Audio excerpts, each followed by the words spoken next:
नमस्कार। आज आमे कथा हेबा 2025 रे केमिति जणे सॉफ्टवेयर इंजीनियर होई परिबे से विषय रे।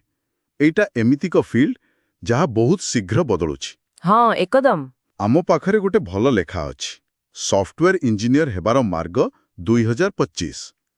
आमे चेष्टा करिबा सेथरु मुख्य कथा सबु बाहर करिबा पई, माने कोन सबु स्टेप्स की स्किल्स दरकार और ट्रेंड्स कोन चलीछि। हाँ एटा बहुत इम्पोर्टेंट कारण देखंतु ना एआई आसिलानी। Cloud computing. हाँ क्लाउड आउ रिमोट वर्क ए सबु पूरा बदले देछि फील्ड टाकू आउ सुजोग भी खाली टेक कंपनी रे नुहे। ठीक, फाइनेंस, हेल्थ एपरिकी इंडस्ट्रियल ऑटोमेशन सबुठी दरकार पड़ुछि। बिल्कुल। ताहले आरंभ करिबाकू हेले मूलद्वार तो हेला कोडिंग ना, को भाषा उपरे बेसी फोकस करिबा कथा। देखंतु गोटे दिटा भाषा रे भल दक्षता तो निश्चय दरकार।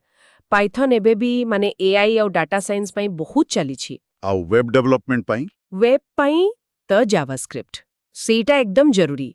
आउ बैकएंड पई किंबा हाई परफॉर्मेंस कामो पई जावा किंबा रास्ट भली भाषा भी भल। अच्छा, आउ शिक्षागत योग्यता कंप्यूटर साइंस डिग्री केते मैटर करे। देखंतु डिग्री निश्चय भल माने जो मूलदुआ कथा data structure algorithm operating system से सबु पई। हाँ से सबु जरूरी। किंतु एमिति नुहे जे एका रास्ता कोडिंग बूट कैंप्स भी अछि निजे भी शिखी हुए। मुख्य कथा हेला से मौलिक ज्ञानटा बुझले, किंतु खाली पढ़िले तो हबनी, रियल वर्ल्ड एक्सपीरियंस केमिति आसीबो। हाँ सेटा बहुत जरूरी। थियोरी सांगरे प्रैक्टिकल भी दरकार। पर्सनल प्रोजेक्ट्स करिबा, हाँ ओपन सोर्स रे कंट्रीब्यूट करिबा किंबा फ्रीलांसिंग ए सबु भलो ऑप्शन। एथिरे पोर्टफोलियो भी तयारी हुए। अच्छा, पोर्टफोलियो सेटा तो चाकरी पे गुरुत्वपूर्ण एकदम। हेले एते स्पेशलाइजेशन अछि web, mobile, data science, AI, cloud, cyber security, DevOps बाछिबा केमिति टिके कंफ्यूजिंग लागि पारे। तुम्भरे गोटे जागा बाछि सेथिरे भलो भाबे सिखिबा दरकार। धरंतु क्लाउड रे इंटरेस्ट अछि ताहले AWS, Azure ए गूगल क्लाउड ए सब प्लेटफॉर्म सिखिबा को हेबो। आ एएमएल पाइन टेंसरफ्लो, पाइटॉर्च ए सब फ्रेमवर्क। हाँ सेया।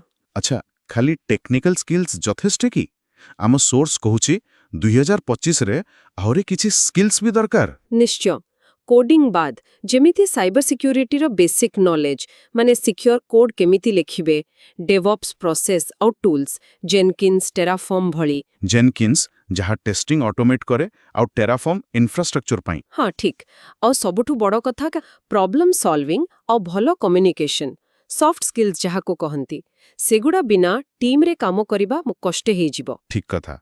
ए सबु स्किल्स आसी गला परे जॉब मार्केट पे प्रस्तुति केमति करिबा। एठी भी किछि स्टेप्स अछि जेमिति सर्टिफिकेशन AWS की Azure रो सर्टिफिकेशन थिले क्रेडिबिलिटी बढ़े।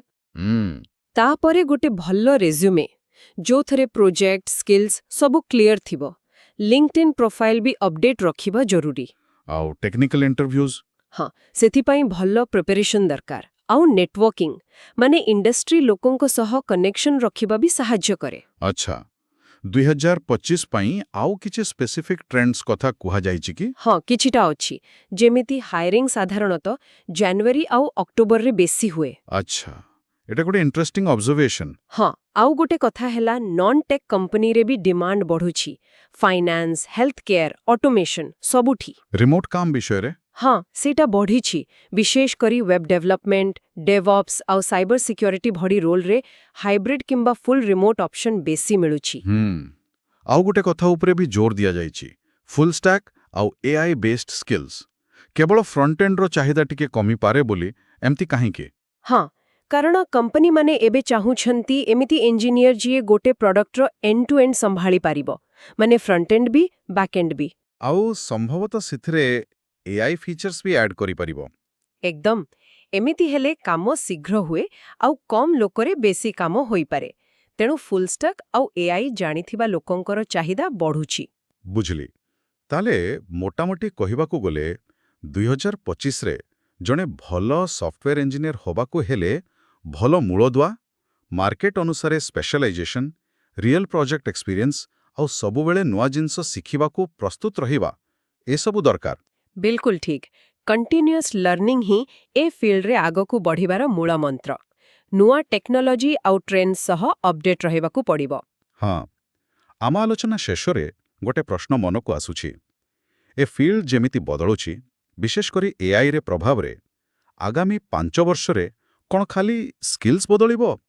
ନା ସଫ୍ଟୱେୟାର ଇଞ୍ଜିନିୟର କହିଲେ ଯାହା ବୁଝାଏ, ସେ ସଂଜ୍ଞାଟା ହିଁ ବଦଳିଯିବ?